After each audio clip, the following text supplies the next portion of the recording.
Welcome to our guide on running a CAMSA assessment session. By the end of this video, you'll have the confidence and know-how to run this assessment with your Year 3 to 6 students.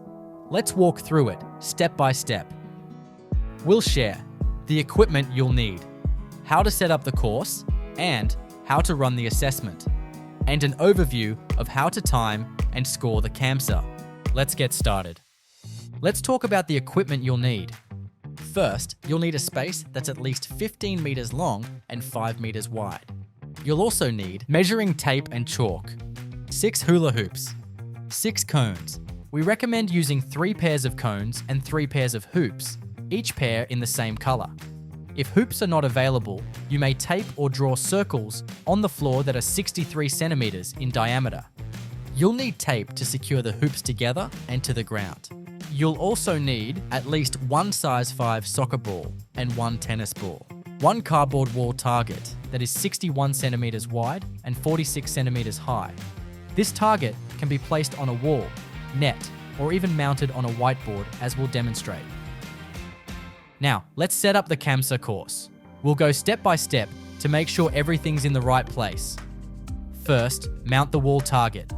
The top of the target should be 1.5 meters from the floor. Find the center of the target, then measure 1 meter to the left and right of it on the floor and mark those spots. Place cones 5 and 6 on these marks. Next, measure a distance of 5 meters from cone number 6, perpendicular to the target wall. Mark the spot and place cone number 2 there. Now, mark a 2-meter line on the floor, running parallel to the target from cone 2. This will be your throwing line. From cone number 2, continue measuring 3 meters perpendicular to the target wall. Mark that position on the floor and place cone number 1. Measure another meter from cone number 1 along the same perpendicular line and mark this spot. Position the blue hula hoop so its left edge aligns with the line running perpendicular to the target, in line with cones 1, 2, and 6. Make sure the front of the hoop is level with the mark. Next, place the remaining hula hoops in 3 rows of 2, ensuring they're lined up parallel to the wall target. Secure the hoops together and to the ground with your tape. Once they're fastened, we'll continue to the next part. Now, measure 1 meter out from the left yellow hoop towards the left of the hoop, parallel to the target wall. Mark this spot and place cone 4 there. Next, measure 5 meters from cone number 4 back toward the target, perpendicular to it. Mark this spot and place cone number 3 there. Before you begin the assessment, it's important to show 2 demonstrations to the students. In the first demonstration, you'll move slowly through the entire course, performing each skill correctly and explaining it as you go. For the second demonstration, perform the course at full speed while still maintaining accuracy in your skills. This gives participants a good idea of what to strive for when they're doing it themselves. Now, let's go over how to complete the course. Start standing stationary in front of the left-hand yellow hoop.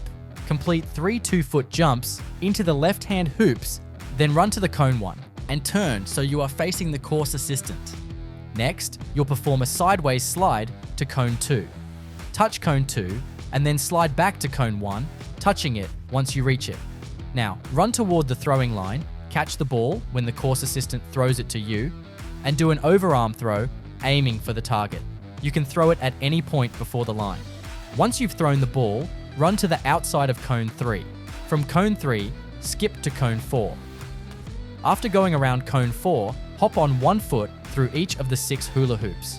Once you've landed in the last hoop, run to the kicking line and kick the ball between the cones.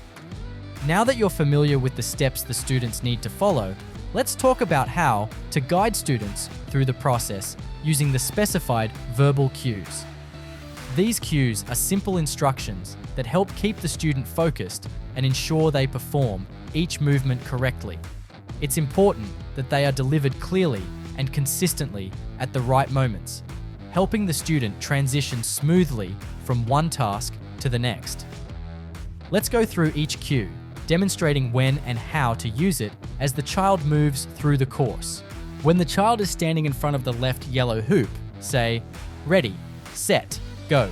Immediately after saying go, say 2-foot jumps. As the third jump is initiated, say slide, touch the cone. As they approach cone number 2, say slide, touch the cone. As they approach cone number 1, say catch the ball. After you have thrown the ball, say run up to the line and throw the ball at the target. Once the child has prepared to throw, say round the cone. Once the child has gone over the throwing line and is heading for cone number 2, say skip.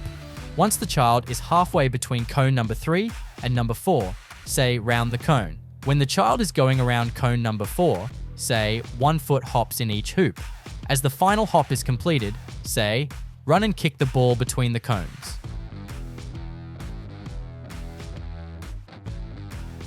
Explain that the students will have 2 practice trials, followed by 2 timed and scored trials. The scores for the time taken to complete the course and the quality of each skill is of equal importance.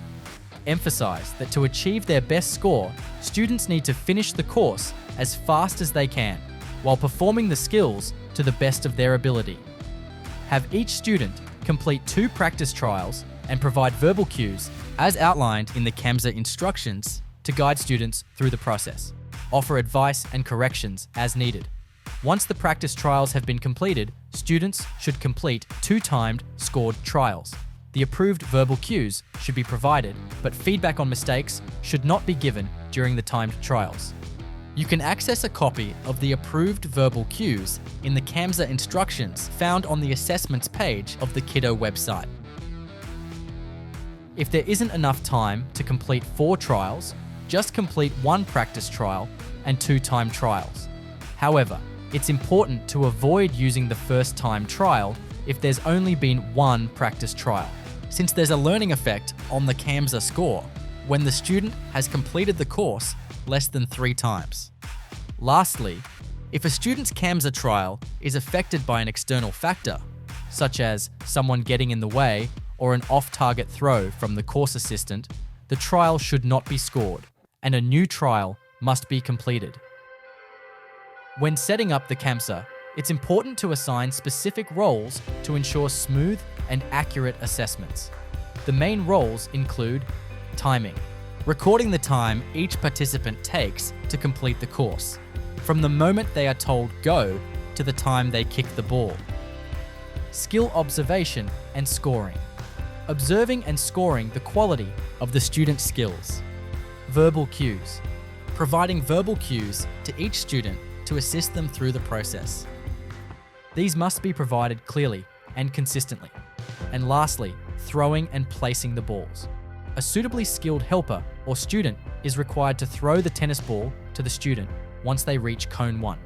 They will also need to place the soccer ball on the line after the student has passed cone 3. Now, depending on your resources and group size, there are a few ways to divide these tasks. If only one teacher is available, they can manage the timer and provide the cues to participants. In this case, we'd recommend that you record the session on video so you can score the skills afterwards. A student in the class can perform the throwing and ball placement roles. 2 teachers, or a teacher and a helper or parent. In this scenario, the PE teacher can handle timing and skill observation, while the other person can be responsible for providing the cues and throwing and placing the balls. For larger groups or a more seamless experience, one person can be assigned to timing and skill observation, another to prompting, and a third person can take care of the ball throwing and placement. You might be asking what you could do if you have a large class of students. Well, a great way to keep students occupied and active, rather than waiting in long lines for their turn, is to run some station-based activities at the same time. You can then rotate students through the stations as each group completes the assessment. Even with just one teacher, stations can be arranged so the teacher can monitor all activities. Be sure to check out the CAMSA instructions section for links to the station activities you can run during CAMSA sessions. All timing and scoring can be performed live in Kiddo's CAMSA assessment platform on a tablet or phone. It can be done online, but if you don't have a reliable connection, it can also be done offline. Or if you prefer, You can use a stopwatch and record the time and observe skill scores on our CAMSA score sheet and enter it online afterwards. That way, you can still take advantage of the automated insights and reporting. Now let's show you how to create a CAMSA assessment and then time and score the CAMSA in the Kiddo platform. To create an assessment, go to the assessment section and click Add CAMSA, then enter the relevant assessment details. Then, select the students you are assessing. Make sure you select all of the students participating in the assessment for this class. Timing each trial is easy. Simply hit start, stop and enter time to save it. You can reset the time as well if you need. When it comes to recording skill performance, that's also simple. Toggle the skill criteria on when the skill has been performed correctly and leave it off where it hasn't been demonstrated correctly. When you've scored all of the observed skills and entered the time, hit Save Trial. Be sure to check out our video on evaluation criteria for CAMSA scoring for more detailed information about correct skill performance. And remember, all of the instructions and resources you need to successfully run a CAMSA session can be found under Instructions in the Assessment section of your dashboard. So now you're ready to run the CAMSA with confidence. With the right equipment, a well-set course, and a clear understanding of the process, you'll be able to assess the skills of your Year 3 to 6s, compare them to others, and track their progress. Thanks for watching and happy assessing.